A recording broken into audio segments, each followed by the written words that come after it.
First of all, the story is a bit older, but I will keep stuff rather ambiguous at times just for my own safety. I don't know how much my company can find out. I hope I can put it into words so everyone understands, especially as English is not my first language.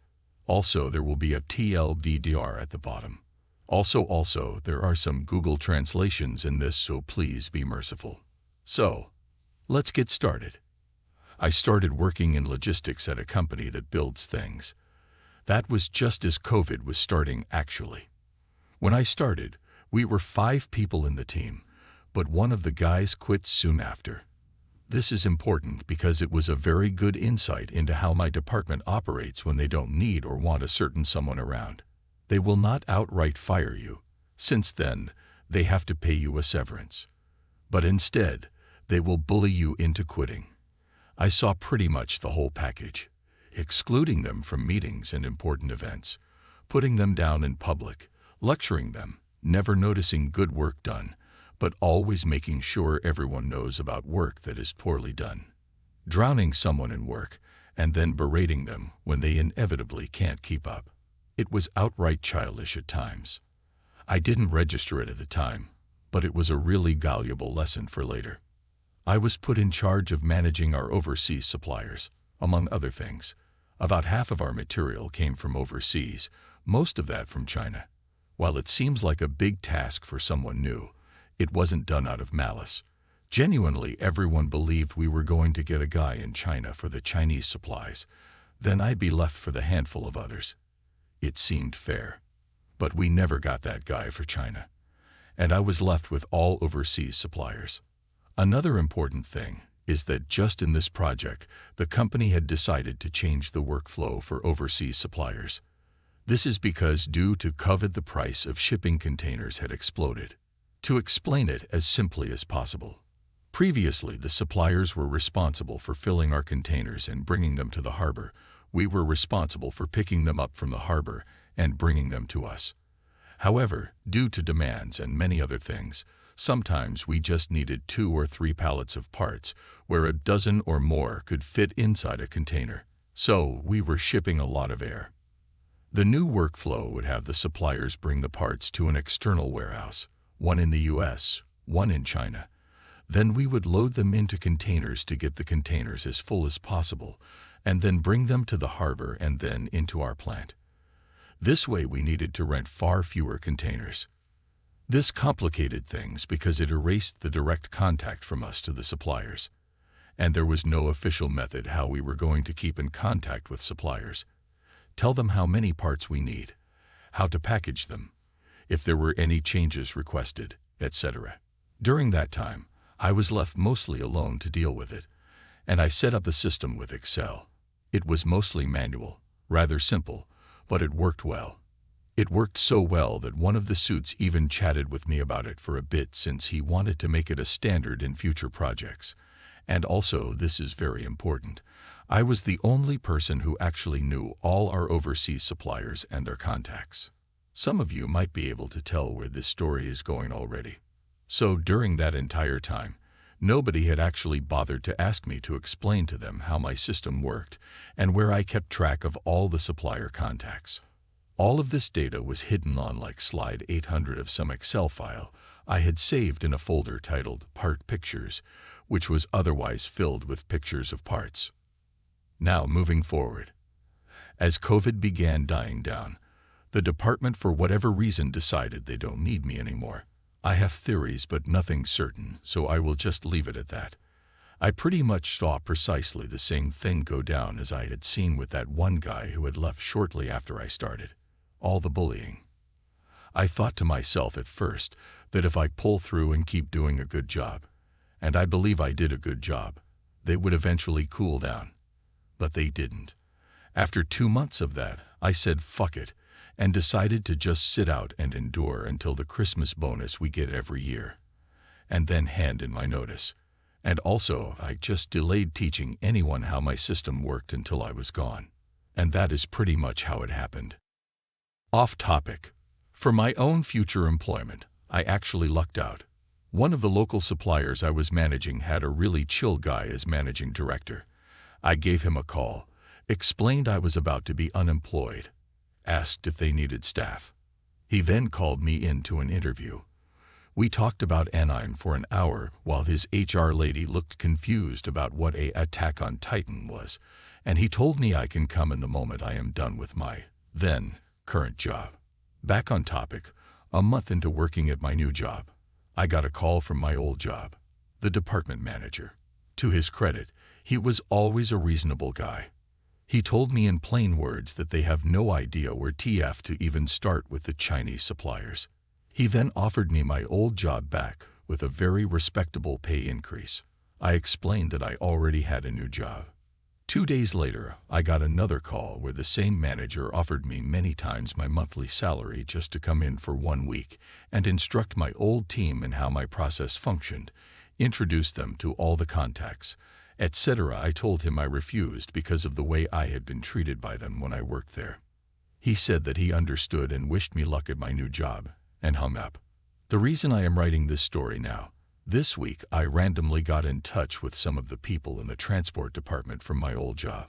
They mentioned that in the now 10 months since I left, the logistics department racked up 8-figure losses due to wrong deliveries, over and under deliveries, outdated parts, some suppliers canceling their contracts and new suppliers needing to be sourced, etc.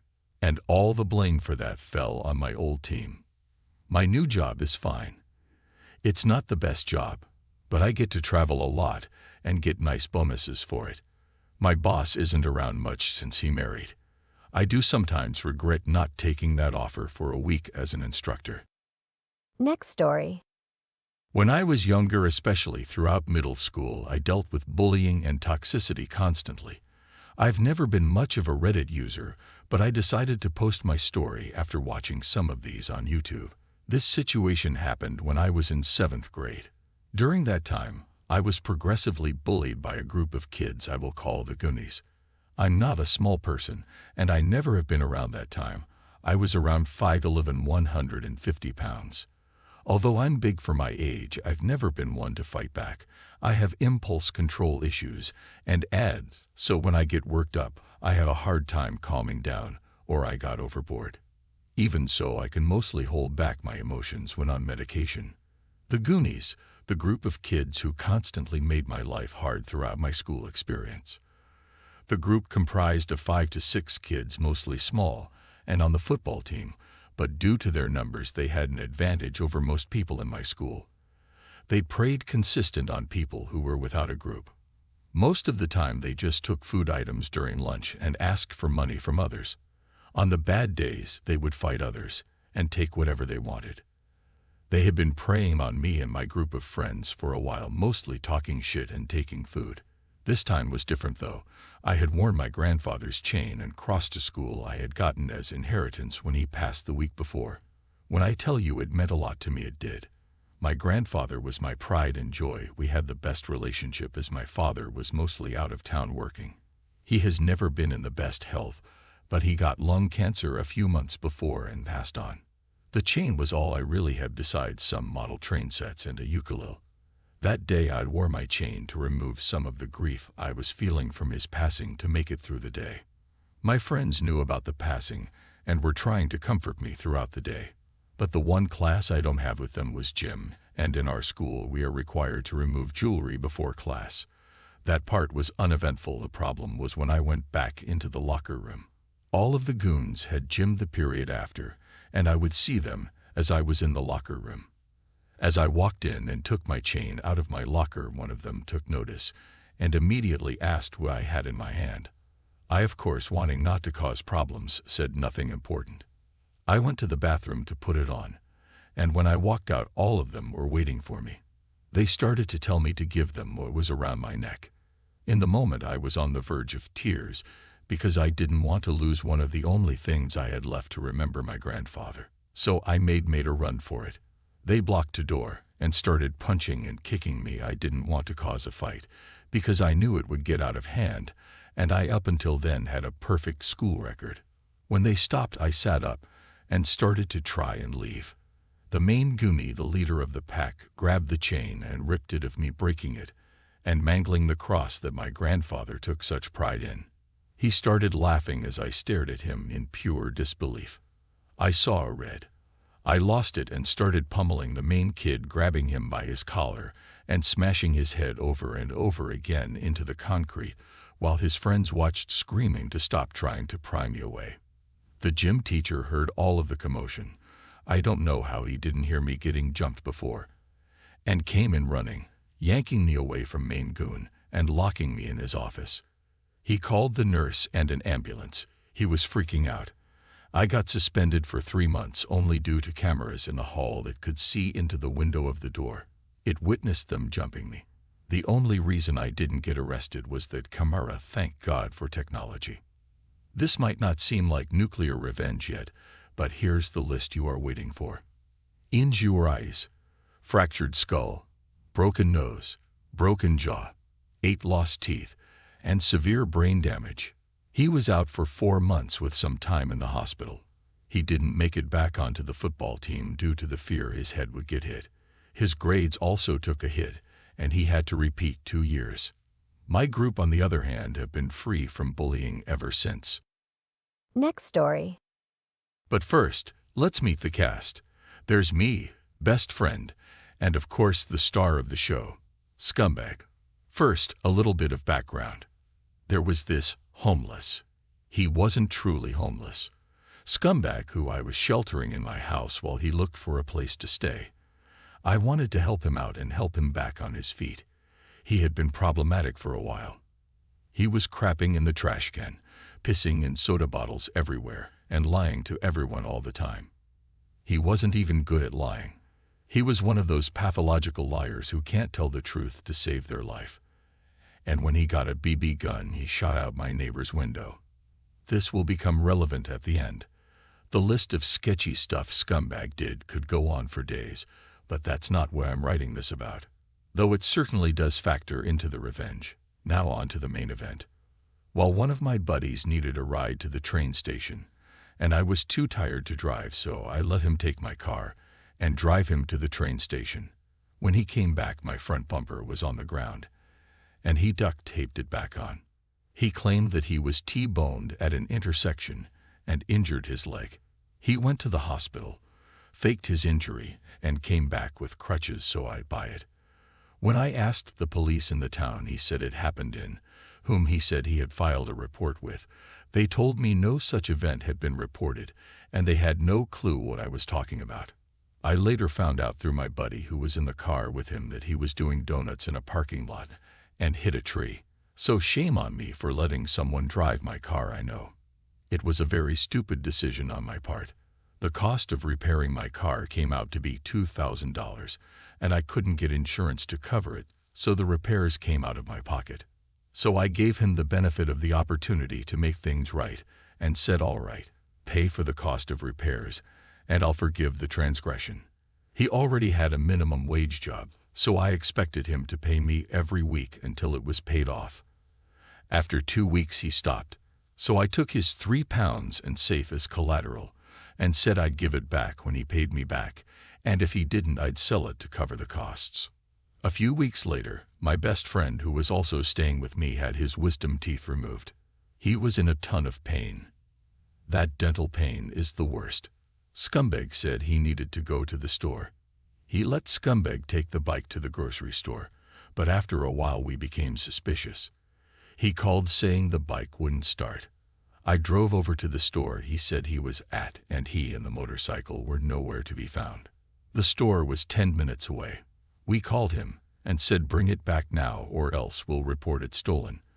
When he came back later that evening with a girl, and he made up a BS excuse as to why the motorcycle had 130 miles on the odometer. The way he told it made it clear he had no clue how mechanical odometers work. They don't glitch and jump ahead 130 miles like said it did. My best friend would note he's constantly pulling his bike apart and making repairs and modifications to it. I grilled him about the fact that he was never where he said he was. We deduced that he had rode the bike to his hometown to pick up his girlfriend and back and lied about everything. That was the last straw that broke the camel's back, and a very bad mistake. My best friend and I were trembling with rage when he threw him and his girl out the front door to the curb. This is where the nuclear revenge begins. Scumbag was dumb enough to leave all of his passwords saved on the laptop we loaned him while he was with us. We got his email and changed the password. Once you've got someone's email, you've got everything else by default. We got his social media accounts and financial accounts and reset their passwords too. It was HeyWoyisTRI-TAL seeing the flurry of password reset emails coming in. He knew we had him in the bag and was frantically trying to salvage his situation. He had opened a bank account at the local bank to deposit his paychecks from his local cashier job while he was in the area. We emptied the whole thing for a total of $2,500. Imagine my shock. I kept the $2,000 for my car and gave the remaining $500 to best friend for his troubles and having my back. We then sold his 3 pounds on Craigslist and split that 50/50ths. We eventually opened his safe, and it was full of random papers and earbuds of no value. But it did have his debit card, and one of the papers had his PIN on it, which is how we emptied his bank account. In addition to that, while he's on the way out, I go to the store he was working at and tell his boss he won't be showing up this afternoon and to consider him to be quit. I explained why. The manager was cool about it, but told me he can't take my word for it. In any event, he was never seen at that establishment again. So sooner or later that manager was going to have to take my word for it. But we're not done yet. We still have a social life to destroy. We hijack his Facebook and make all of his friends hate him. We make posts about the shitty stuff he did. We make posts about eating his poop. We make posts exclaiming his love of all manner of debauchery and degeneracy. We start petty fights with his friends list in the DMs. We go onto their walls and say snarky, nasty shit. We turned everyone against him, and in the process of destroying his social life, a bunch of girls he abused and who lurked on his page came out of the word work praising us for taking him down a peg. It's been years, and he still doesn't have a social media presence. A few weeks go by, and we get a package in the mail from him. Turns out he wasn't homeless and completely out of options like he said. Big surprise, I know. The package was mailed from his parents' house. It's an empty threat to sue me overflowing with hilariously made-up lies and pages of screenshots of what we did to his social media. Me and best friend are laughing our asses off reading it. He said he left town because the bills were too much. He never did sue us, and we even taunted his bluff with our new Facebook account. The reason why he thought this would fly is the neighbor threatened to sue us over the window he broke, and we paid for the replacement window. So he thought that the mere threat of a lawsuit would be enough to put an end to the revenge. I still have his lawsuit letter because I like to read it for a good chuckle every now and then. I'm thinking of framing it on my wall as a trophy. Last I heard, he's completely destitute and has 0 friends now that everyone knows how much of a terrible person he is. Even his parents got sick of his manipulative behavior. His girlfriend didn't take long to wise up and apologize to us. So what's the real lesson of the story? Protect the ever-loving crap out of your email, because that's all anyone needs to gain access to everything else you do and completely ruin you. Also, don't save your passwords on the computers of the people you're screwing over.